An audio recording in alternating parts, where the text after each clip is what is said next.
Қайырлы күн іскер азамат тобының көрермендері, табысты кәсіпкерлер, әріптестер және мұғалімдер. Бүгін мен сіздерге күнтізбелік тақырыптық жоспар немесе күнделікпен қалай дұрыс жұмыс жасау керек, күнделікті қалай 100% қылу керек екендігін көрсететін боламын. Ол үшін күнделік KZ сайтына кіреміз. Байқап отырсаңыз, мынау жерден барлығы қызыл болып тұр. Қазір оны жылдам әрі тез қалай кетіруге болатындығы және КТП-ны, яғни күнтізбелік тақырыптық жоспарды қалай 100% тез толтыруға болатындығын көрсететін боламын. Ол үшін біз қазір мектеп дегеннің ішінен күнтізбелік тақырыптық жоспар дегенді таңдаймыз. Және осы жерден біз өзіңізге қажетті сыныпты, мынау жерде 2022-2023 оқу жылы деп көрсетіліп тұр. Бізге осы оқу жылының күнтізбелік тақырыптық жоспарын енгізу үшін алдыңғы оқу жылындағы күнтізбелік тақырыптық жоспарды қалай көшіруге болатындығын көрсетемін қазір сіздерге. Осы жерде артқа шегіну деген стрелка тұр. Осы бағытты бассаңыз, сізде 2021-2022 оқу жылы деп көрсетіліп тұрады. Осы жерден өзіңіз беретін сыныпты таңдайсыз. Мысал үшін мен 8-ші А сыныбын. Міне 8-ші А сыныбын таңдадым. Осы жерден қазір біз алгебра пәнін 2022-2023 оқу жылына көшіретін боламыз. Міне сыныпты таңдап алдық, пәнді таңдап алдық. Енді көшіру деген батырманы басамыз. Осы жерден осындай анкета шығады. Осы анкетаны толтыру қажет. Мысал үшін біз 8-ші А сыныпқа, жалпы сыныпқа сақтайтын боламыз. Міне біздің КТП-мыз 2022-2023 оқу жылына көшірілді. Осы жерден біз жариялау деген батырманы басып жариялайтын боламыз. Көруге оралу жарияланды. Енді біз осы жерде міне біздің КТП-мыз жарияланды. Енді біз дәл осы әрекетімізбен алгебра пәнінен бөлек геометрия пәнін көшіріп алатын боламыз. Жаңағы айтқанымдай осы стрелканы басамыз. 8-ші А сыныптың геометрия пәнін таңдайтын боламыз. Міне геометрия пәні 2021-2022 оқу жылына арналған. Көшіру деген батырманы басам. 8-ші А сыныбы, жалпы сыныптан бөлек негізгі сынып дегенге сақтаймын. Так, енді осының төменгі жағына түссеңіз, жариялау деген батырма бар. Көруге оралу. Міне біздің күнтізбелік тақырыптық жоспарымыз енгізілді.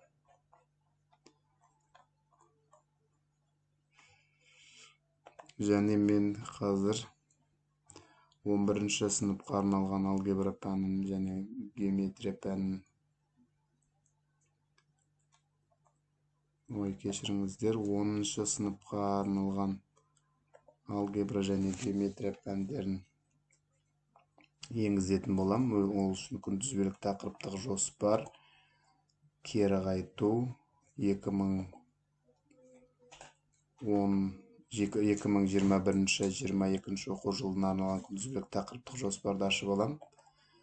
Міне пәнді таңдаймын, көшіру батырмасын басамын және сыныпты анкетаны толтырамыз. Сыныпты таңдаймыз. 10-ші А сыныбы, жалпы сынып, сақтау, жариялау деген батырманы басам. Көруге оралу. Міне біздің КТП-мыз сақталды. Енді кезекте 10-ші сыныпқа арналған геометрия пәнін сақтайтын боламын. Ол үшін біз мынау жерден 2021-2022 келеміз дағыны 10-ші А сынып,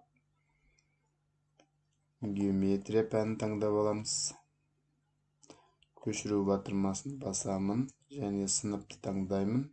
10-шы сыныбы. Жалпы сынып сақтау батырмасын басам. Міне біздің күнтізбелік тақырыптық жоспарымыз көшірілді. Енді жариялау деген батырманы басып, өзім сабағымды жариялайтын боламын. Әрі қарай галочканы міндетті түрде қоямыз. Әрі қарай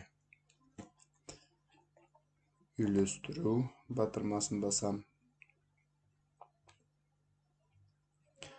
Міне біздің күнтізбелік тақырыптық жоспарымыз көшірілді. Геометриядан байқап отырсаңыз, нақты күн дейді. Бұл 2022-23 оқу жылына арналған сабақ кестесінің күні. Ал мынау жерде жоспарланған күн 2021-22 оқу жылына арналған күнтізбе еді. Осы жерден біз осы күндерді сәйкестендіруіміз керек. Ол үшін оны қалай жасау керек екенін қазір мен сіздерге көрсетемін. Ол үшін сіз мынау нақты күн дегенді өзіңіздің смартфоныңызға мынау күндерді түсіріп аласыз алдымен.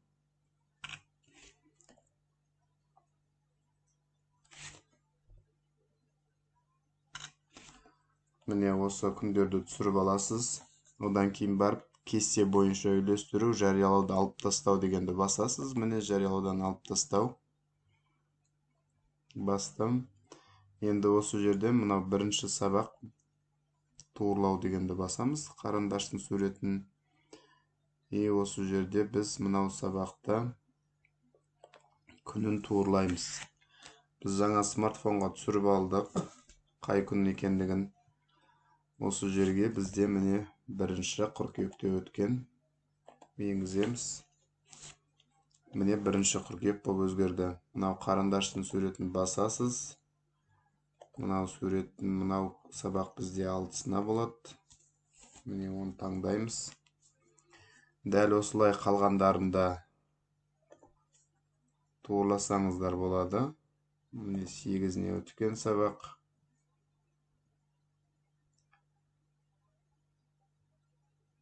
Так, туырладық 8-не. Енді мынау 13-не өтілетін сабақ. Оны да туырлаймыз. 13-не сақтау батырмасын басамыз. Және 15-не өтілетін сабақ. Сақтау батырмасын басамыз. Міне осылай күнтізбелік тақырыптық жоспарыңыздың күндерін 2022-ден алдыңғы жылғыдан осы жылға ауыстырып алсаңыз болады өзіңізге. Енді жариялау деген батырманы басамыз. Үйлестіру. Әрі қарай галочкасын қоямыз. Және әрі қарай.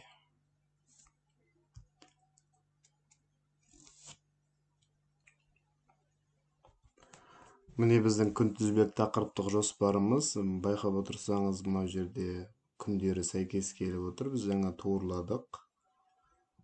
Дәл осылай қалған КТ-планыңызды есептер деген бөлімге кіріп, біз өзіміздің қанша пайыз күнделік толтырғанымызды көруге болады. Міне ол үшін есеп деген болсаңыз, жалпы мектепті көретін болсаңыз, осы жерде мектеп дегенді басасыз. Мұғалімдер, жеке мұғалімдерді көргіңіз келеді. Міне журналды жүргізу 100%-ға дейін толтырғанымыз көрсетіліп тұр.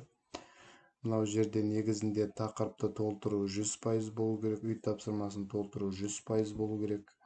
Және жоспарды жүргізу 100% болу керек, және жоспарды жүргізу 100% болу керек. Мынау уақытылы толтыру, егер сіз күнде уақытылы толтырып отырсаңыз, ол 100% болады. Егер үй тапсырмасын уақытылы толтыруға тырысыңыздар, есептік жазбаңыз, сонда жоғары болады. Егер күнделік KZ бойынша сізде қосымша сұрақтар болатын болса, комментарий бөліміне қалдырыңыз. Оқып мен сіздерге міндетті түрде жауап беретін боламын. Және қосымша сұрақтарыңыз болатын болса, міндетті түрде айтыңыздар. Біз сіздерге көмектесеміз және жеке консультация ақылы түрде жүргізетін боламыз. Біздің Іскер Азамат каналына жазылыңыздар. Алдағы уақытта жақсы видеолармен бөлісіп отыратын боламын. Міндетті түрде комментарий қалдырып, лайк басыңыз, қоңырауша батырмасын басып кетіңіз. Біздің видеоларды алғашқылардың бірі болып көретін боласыз. Назарларыңызға рахмет. Жұмыстарыңызға сәттілік тілеймін.